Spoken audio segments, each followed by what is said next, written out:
Hello, welcome everyone. So in this video, we'll be seeing a very important Google interview question, that is Pocket Money and Two Brothers. So in this question, Ram and Shyam are two brothers who got monthly pocket money from their parents. Both receive some coins from their parents and the coin is represented by an integer value. Their parents have n coins. Your task is to distribute the coins between Ram and Shyam in a way such that the absolute difference between the total pocket money that Ram receives and the total pocket money that Shyam receives is minimized. You will be given an array of n coins which will represent integer value of each coin. Output the minimum absolute difference of their pocket money. So guys, let's see कि इस question के अंदर क्या given है and what this question is actually asking. And इस question को अगर हम किसी जाने माने क्वेश्चन के अंदर रिड्यूस कर सकते हैं या नहीं, या किसी क्लासिकल प्रॉब्लम के अंदर रिड्यूस कर सकते हैं या नहीं. So guys, in this question we have been given n, that is the size of our coin value array. So that n is actually representing the total number of coins we have. So suppose in this test case, coin value array has size 5, so we have total 5 coins. Now the index number 0 is representing 0th coin that has value 1. Now index number 1 is representing 1th coin that has value 2. Index number 2 is representing 2th coin that has value 3. Now guys, our task is to distribute all these 5 coins in two brothers Ram and Shyam, such that total pocket money of Ram, that is PR, and total pocket money of Shyam, that is PS, इनका जो absolute difference हो वो minimize हो जाए और वही minimum absolute difference हमें return करना है as our answer. So that is our task. So suppose इस टेस्ट केस के हिसाब से अगर मैं राम को कॉइन्स दे दूं विद वैल्यू 1 2 4 एंड सिमिलरली अगर मैं श्याम को कॉइन्स दे दूं with value 3 and 5, so total pocket money जो राम ने रिसीव करी है that will be equal to 1 + 2 + 4 that is 7, और जो टोटल पॉकेट मनी श्याम ने रिसीव करी है that is 3 + 5 that is 8. So इनकी पॉकेट मनीज का absolute difference will be ABS of 7 - 8 that will be equal to 1. So यही एब्सोल्यूट डिफरेंस हमारा minimum भी होगा. आप बाकी कॉम्बिनेशंस के साथ चेक कर सकते हो. You will always get minimum absolute difference of their pocket money as 1. So now guys, ये है हमारी फाइनल इक्वेशन जिसको हमें मिनिमाइज करना है. नाउ इस इक्वेशन के अंदर 2 वेरिएबल्स हैं. सो क्या हम इस क्वेश्चन को किसी ऐसे क्वेश्चन के अंदर रिड्यूस कर सकते हैं जो कि भी already no? Let's see. So अगर हम एक ऑब्जर्वेशन देखें, टोटल वैल्यू जो इस कॉइन वैल्यू वाले एरे की होगी that will be 1 + 2 + 3 + 4 + 5 that will be equal to 15. ये जो टोटल वैल्यू है हम डिस्ट्रीब्यूट कर रहे होंगे पूरी की पूरी between Ram and Shyam. So हम इजीली ये चीज लिख सकते हैं that is total value will be equal to pocket money of Ram plus pocket money of Shyam. So this is our equation number 2. ये थी हमारी इक्वेशन नंबर 1. सो गाइस, क्या हम इस इक्वेशन को 2 वेरिएबल से 1 वेरिएबल में रिड्यूस कर सकते हैं यूजिंग दिस इक्वेशन? यस, हम बिल्कुल रिड्यूस कर सकते हैं. हम क्या करेंगे, हम सब्स्टिट्यूट करेंगे पॉकेट मनी ऑफ राम की value as total value minus pocket money of Shyam. So एक बार सब्स्टिट्यूट अगर हमने कर लिया, the equation will become absolute difference between total value minus 2 × pocket money of Shyam. So ये होगी हमारी फाइनल इक्वेशन, और हमें इस इक्वेशन को मिनिमाइज करना है और हमें अपना आंसर रिटर्न करना है. सो गाइस, अगर आप देखोगे अब ये क्वेश्चन एक्चुअली ये है कि शाम को हम कौन कौन से कॉइन्स का डिस्ट्रीब्यूशन दें ताकि ये जो हमारी फाइनल इक्वेशन है ये मिनिमाइज हो जाए डिस्ट्रीब्यूशन के बाद. सो बेसिकली अगर हम 0th कॉइन पे हैं, हमारा करंट कॉइन 0 है, तो हमारे पास 2 चॉइसेस बनेंगी उस केस में. दैट इज या तो हम ये कॉइन शाम को डिस्ट्रीब्यूट कर देंगे या तो हम ये कॉइन शाम को डिस्ट्रीब्यूट नहीं करेंगे. सिमिलरली फॉर कॉइन नंबर 1 हम क्या कर सकते हैं, हम शाम को ये कॉइन डिस्ट्रीब्यूट कर सकते हैं, हम ये कॉइन निगलेक्ट कर सकते हैं और आगे बढ़ सकते हैं, बिकॉज हमें ये जो हमारी फाइनल इक्वेशन है इसको मिनिमाइज करनी है. सो बेसिकली गाइस, ये जो हमारा क्वेश्चन है that is reduce to 2 choices. That is या तो हम कॉइन को इंक्लूड करेंगे या तो हम कॉइन को एक्सक्लूड करेंगे शाम के लिए.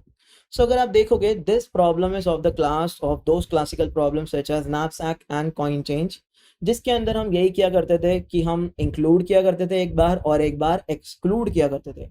सो this is the problem actually जो हमने रिड्यूस कर दिया क्लासिकल प्रॉब्लम में.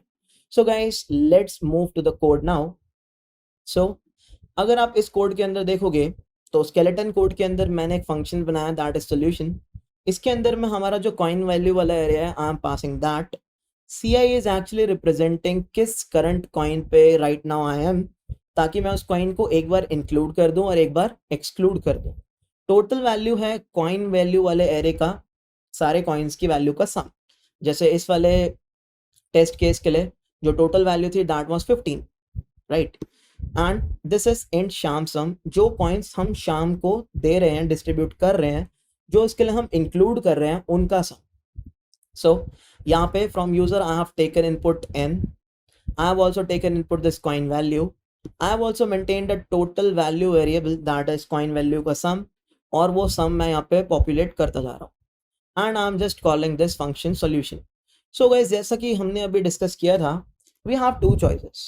So current coin CI को हम एक बार कर सकते हैं include और दूसरी बार हमें करना होगा exclude. So एक काम करते हैं, चॉइस नंबर 1 के साथ चलते हैं, दैट इज हम CI वाले कॉइन को क्या करेंगे, इंक्लूड करेंगे।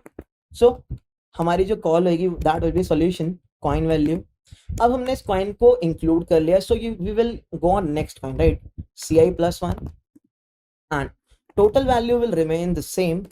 शाम सम के अंदर इस कॉइन की CI वाले कॉइन की वैल्यू क्या हो जाएगी, ऐड हो जाएगी। So I will be adding Shyam sum plus coin value of CI। So ये तो हो गई हमारी इंक्लूजन वाली कॉल। अब हमारी एक्सक्लूजन वाली कॉल क्या होगी कि ये जो CI वाला हमारा जो कॉइन है इसको हम क्या करें, इसको एक्सक्लूड कर दें, इसको रिजेक्ट कर दें और अगले कॉइन पे चले जाएं। So call will be something like this, solution coin value वाला एरे हमारा पास होगा, CI will become CI + 1, that is हम दूसरे कॉइन पे मूव कर रहे हैं। टोटल वैल्यू के अंदर तो कोई चेंज आएगा नहीं, शाम सम के अंदर कोई चेंज नहीं आएगा क्योंकि हम CI वाले कॉइन को इस बार एक्सक्लूड कर रहे हैं, तो शाम सम के अंदर हम उसकी वैल्यू को ऐड भी नहीं करेंगे। नाउ हमारा जो आंसर होगा that will B minimum of हमारी दो choices, that is C1 and C2। ये होगा हमारा आंसर। अब यहाँ पे बेस केस क्या होगा guys, the base case will be जब हमने पूरा का पूरा कॉइन वैल्यू वाला एरे ट्रैवर्स कर लिया होगा, दैट इज हमने कॉइन्स का डिस्ट्रीब्यूशन कर दिया होगा शाम को, right. So that will be if CI is equal to coin value dot length, तो ये होगा हमारा बेस केस। अब हम कॉइन्स का डिस्ट्रीब्यूशन कर चुके हैं, so what we will return math.abs of. अब जो हमारी इक्वेशन थी, what was our equation, total value minus 2 into pocket money of Shyam, right.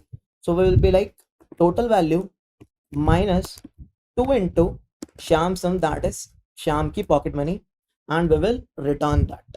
So guys this will be our code. Let's remove this dummy return statement first, and मैंने यहाँ पे input लिया that is 5 coins and the coins have value 1 2 3 4 5 respectively.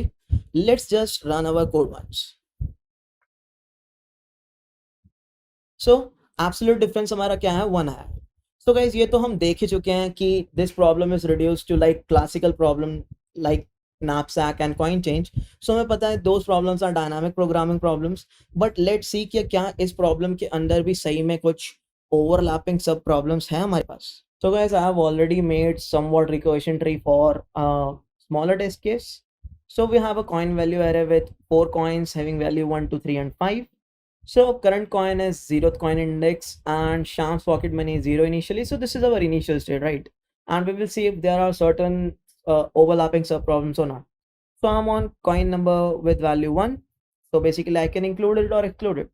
So एक बार जब मैंने include किया तो जो शाम की पॉकेट मनी है that will be updated to 1, like इस 0 के अंदर I will be adding that 1, और एक बार जब मैंने एक्सक्लूड किया this will remain 0, right. So we have already discussed कि हम बस इंक्लूजन एंड एक्सक्लूजन के साथ 2 कॉले लगाने वाले, राइट। सो देखते हैं कि क्या कोई सब प्रॉब्लम यहाँ पे ओवरलैप करते दिख रही है हमें। So if you look it very carefully, जो ये वाली सब प्रॉब्लम है मेरी एंड जो ये वाली सब प्रॉब्लम है, दीज 2 सब प्रॉब्लम्स आर एक्चुअली रिपीटेड और ओवरलैपिंग सब प्रॉब्लम्स। दैट इज एक बार हमारी तो मजबूरी है इसको यहाँ पे कंप्यूट करना विद रिकर्शन, बट यहाँ पे हम इसको रिकम्प्यूट कर रहे होंगे, सो बेसिकली अपना टाइम ही वेस्ट कर रहे होंगे। सो बेसिकली जो एक्सपीरियंस या जो आंसर हमने यहाँ गेन किया है, हम उसको अगर कहीं पे स्टोर कर लें, हम यहाँ पे रिकर्शन की कॉल्स ना लगाते हुए उस आंसर को डायरेक्ट एक्सेस करेंगे और रिटर्न कर देंगे और अपना टाइम बचाएंगे। So basically yes, dynamic programming is required here. So we will be using a memo. So basically हम अपने recursive code को memorize करने वाले हैं। But now the question remains कि कितने डायमेंशंस का जो कैश है that will be required, like I will be requiring 1D cache, I will be requiring 2D cache, ND cache, how much? So guys, सबसे पहले तो देखते हैं like how many arguments are there. So in total there are like 4 arguments हमें दिखाई दे रही है. बट इन दोज 4 आर्ग्यूमेंट्स कितनी वेरिंग आर्ग्यूमेंट्स हैं जिनकी वैल्यू रिकर्सिव कॉल्स के अंदर चेंज हो रही है. सो अगर आप देख सकते हो सिर्फ CI की वैल्यू चेंज हो रही है, राइट, एंड श्याम सम यानी श्याम की पॉकेट मनी की वैल्यू चेंज हो रही है, बाकी सब सेम है. So I can say that there are 2 arguments that are actually varying, right? So basically I have to use a 2-dimensional array or a matrix to memorize my recursive code.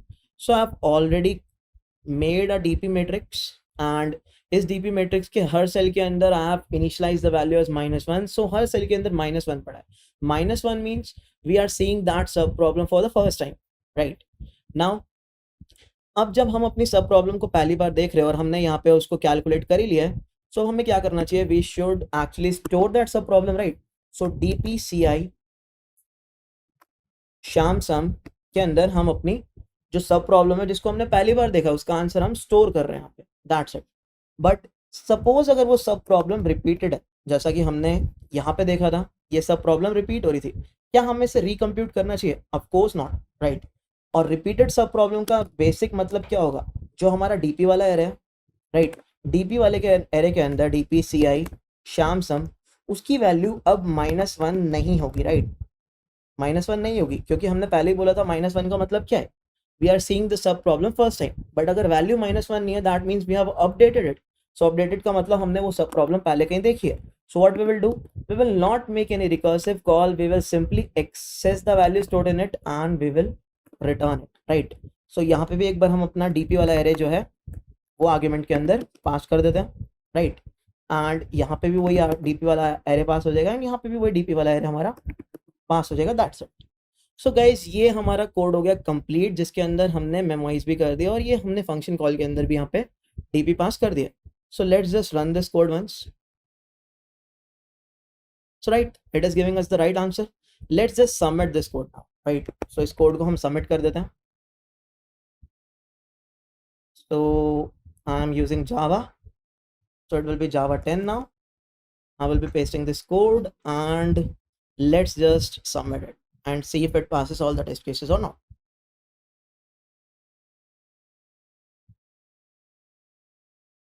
So yes, it has passed all the test cases, guys.